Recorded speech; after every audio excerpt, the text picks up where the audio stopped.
Tonight's theme is how to engage your child for the evenings or the afternoons or the mornings online learning session. Because granted, everybody has to be in the mood, not just the child, but you. And you both have to kind of be in a similar frame of mind. What matters is that your frame of mind is aligned. It doesn't matter that you're of a specific frame of mind. You don't have to both be really calm or really excited.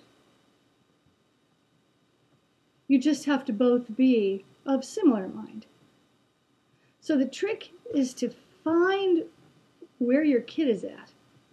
What state of mind is your child in when the time comes to get the job done? See if you can tap into how your kid is feeling. Does your child seem remote? Yawning? Agitated? Irritated?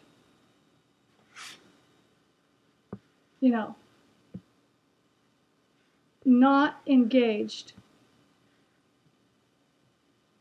in any level of desire to do this that is set before you. It's more important that you find that and kind of align with that. It's called matching tone. You can do it. You can. If your child is remote, use the creative questioning from Chapter 1. So how are you feeling?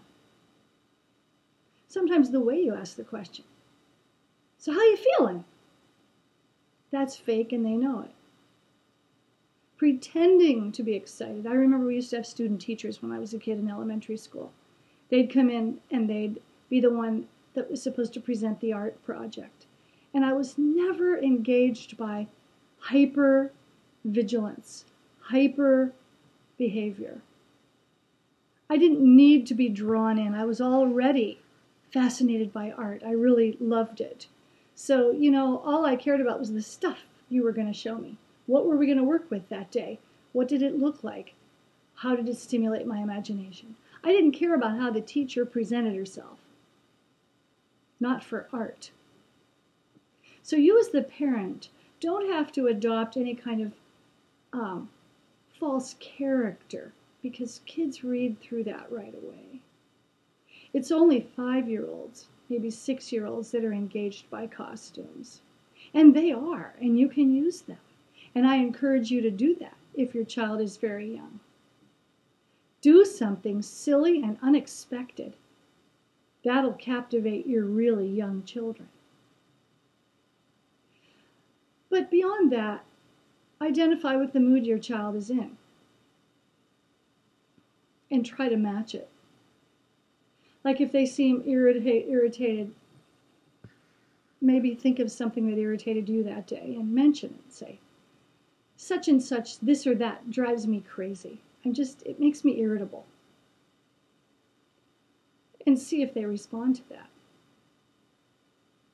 In short, find where your child's mood is and see if you can slide into that mood.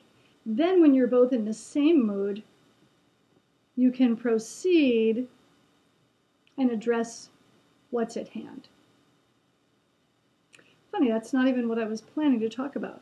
My theme for this chapter is whole learning. But that can be identified as part of the deal. That's part of whole learning. You kind of have to be in the theme of the moment. Speaking of theme, see if you can find things around the house that are actual hands-on whole learning opportunities. And what do we mean by whole learning?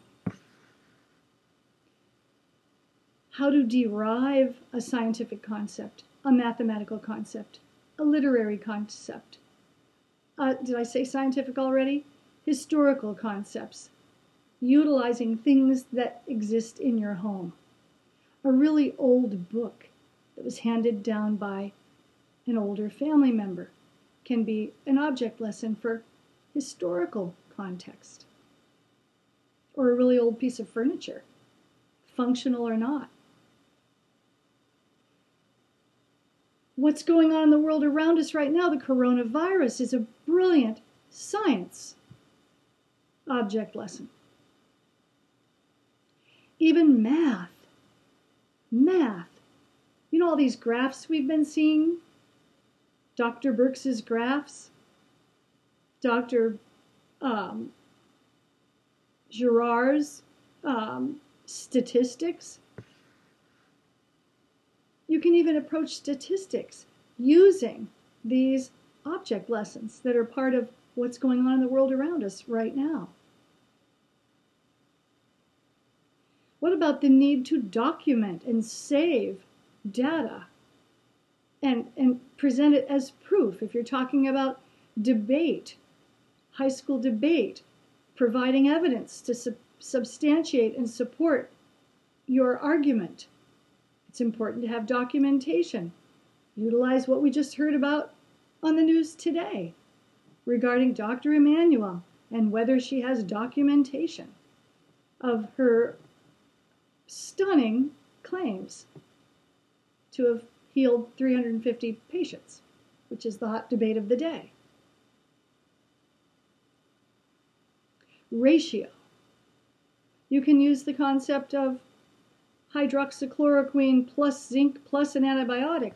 What's the ratio of those parts to make the perfect cocktail? Nobody really knows. Nobody's asking the doctor. They're too busy focusing on the other aspects of her claims, but this is what I'm talking about when I say whole learning. Obviously, biology, you can use the human body. Botany, if you have a plant, if you have various plants growing in your garden, you can find out their names and whether they're succulents, whether the water should come up from the bottom of the tray, or whether a sprinkler is supposed to be applied. Perennials versus annuals.